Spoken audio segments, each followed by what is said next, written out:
Hoy nos vamos a meter en un misterio, pero uno de la filosofía, casi como una historia de detectives.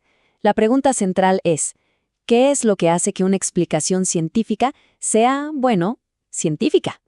Vamos a seguir las pistas juntos para tratar de resolver este enigma. Y aquí está la pregunta del millón. A simple vista parece fácil, ¿no? Pero créanme, definir qué es una buena explicación es uno de los rompecabezas más grandes para entender cómo funciona la ciencia de verdad. Ok, entonces, para empezar a resolver este misterio, los filósofos de la ciencia dijeron, necesitamos un manual de reglas. Algo así como las reglas de un juego, ¿no? Un método bien estricto para poder separar lo que es ciencia de verdad de lo que es, digamos, pseudociencia o esas explicaciones que suenan muy convincentes, pero que en el fondo no tienen base. Pero, ojo, aquí estaba el verdadero desafío.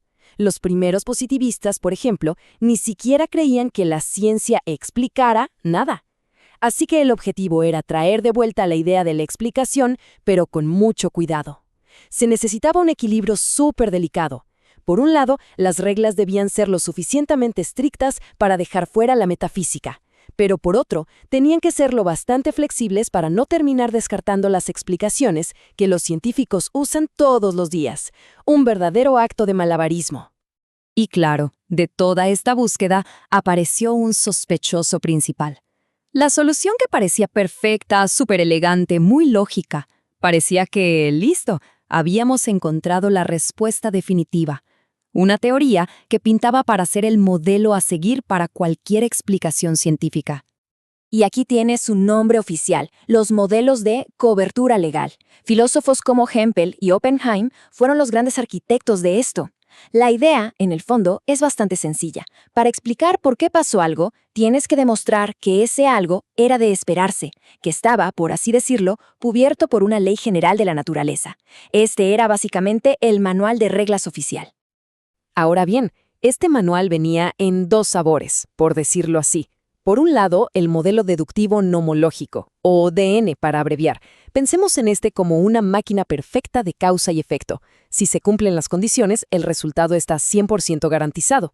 Por otro lado, estaba el inductivo probabilístico o IP. Este es más como pronosticar el tiempo. No hay certeza absoluta, pero se usan leyes estadísticas para demostrar que un resultado era muy, muy probable. La gran diferencia entonces es esa, certeza total contra una alta probabilidad. A ver, vamos a ver cómo funciona el modelo DN en la práctica, que es súper lógico. Imaginen que es una receta de cocina. Paso 1. Tomas un ingrediente principal, que es una ley general. Por ejemplo, todos los metales conducen electricidad. Paso 2. Añades las condiciones específicas, o sea, este alambre es de cobre, que es un metal. Y paso 3. Deduces el resultado final. Por lo tanto, este alambre conduce electricidad. ¿Ven? Súper limpio, ordenado y, a primera vista, parecía que no podía fallar. Pero, como pasa en toda buena historia de misterio, las cosas no eran tan perfectas como parecían. Pronto empezaron a surgir pistas, detallitos, que mostraban que este manual de reglas tenía problemas serios. Empezaron a aparecer grietas en sus cimientos que, amenazaban con tirar abajo todo el edificio. Vamos a empezar por uno de los pilares de todo el modelo, la ley general. Tomemos esta frase. Se siente como una ley de la naturaleza, ¿verdad? Es algo universal, sólido, en lo que podemos confiar. Ok, ahora miren esta otra. Fíjense que tiene exactamente la misma estructura lógica. Todos los X son Y. Pero, ¿acaso esto es una ley de la naturaleza?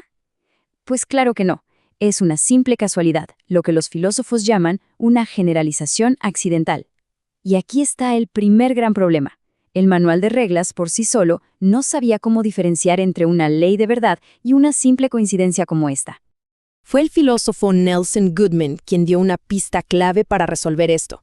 Dijo que una ley de verdad, a diferencia de una simple casualidad, tiene que aguantar escenarios hipotéticos. O sea, tiene que funcionar con los ¿qué pasaría si? Por ejemplo, podemos decir, si esto fuera un metal, conduciría electricidad y la afirmación seguiría siendo válida. Además, una ley real no está sola, sino que forma parte de toda una red de teorías científicas que la respaldan. No es un hecho aislado y ya. Aquí tenemos otro de los pilares del modelo, y uno que generó muchísima discusión, la tesis de la simetría, que dice, Básicamente que explicar y predecir son dos caras de la misma moneda. En otras palabras, la estructura lógica es exactamente la misma. La única diferencia es cuándo lo haces. Si miras hacia el pasado es una explicación. Si miras hacia el futuro es una predicción. Y claro, esto armó un debate tremendo. Por un lado, Hempel defendía esta idea de simetría desde una perspectiva súper lógica y abstracta. Pero por otro, salieron críticos como Michael Scriven que dijeron, un momento, en la vida real, en la práctica, esto no funciona así. Y dio ejemplos buenísimos. Podemos explicar perfectamente la evolución de las especies después de que ocurrió, pero era imposible predecirla. O podemos explicar las razones de un suceso trágico después del hecho, pero no podíamos predecirlo con certeza. Y bueno, aquí es donde el caso contra este modelo de cobertura legal ya se vuelve demoledor, porque ya no eran solo grietas. Se demostró que las reglas fallaban de manera espectacular. Dejaban afuera explicaciones que eran buenísimas y, peor aún, dejaban entrar otras que eran un verdadero desastre. El primer gran fallo: el modelo es demasiado estricto. ¿Qué pasa, por ejemplo, con las explicaciones que se basan en intenciones o motivos?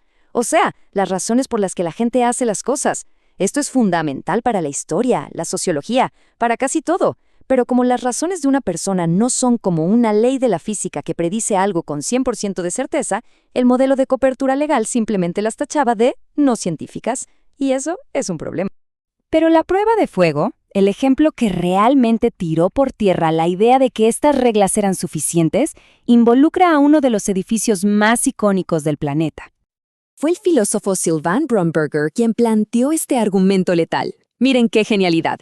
Si medimos la longitud de la sombra que proyecta el Empire State y conocemos el ángulo del Sol, podemos usar las leyes de la trigonometría para deducir la altura del edificio. Este cálculo sigue las reglas del modelo DN a la perfección. Es lógicamente impecable. Pero ahora la pregunta clave. ¿Eso explica por qué el edificio mide lo que mide? Pues, para nada. Y esta es la pregunta que lo cambia todo. El cálculo de las sombras sigue las reglas al pie de la letra, pero a todos nos suena mal, ¿verdad? Se siente como una explicación totalmente incorrecta, casi absurda. Y esto demuestra, sin lugar a dudas, que cumplir con una serie de reglas lógicas no es, ni de cerca, suficiente para tener una buena explicación científica. Bueno, con la teoría principal hecha pedazos, la investigación tenía que seguir adelante. Si ese manual de reglas tan perfecto no servía, entonces, ¿qué otras pistas o herramientas podíamos usar para resolver el misterio? Y aquí surge una idea alternativa súper interesante de la filósofa Mary Hess. Ella propuso ver la explicación como una especie de redescripción metafórica. ¿Qué significa esto? Que en lugar de una deducción lógica súper estricta, explicar es más como hacer una analogía. Usamos algo que ya conocemos bien, como el movimiento de las olas en el agua, para entender y describir algo que no conocemos tanto, como la propagación del sonido. Es una metáfora que nos ayuda a comprender.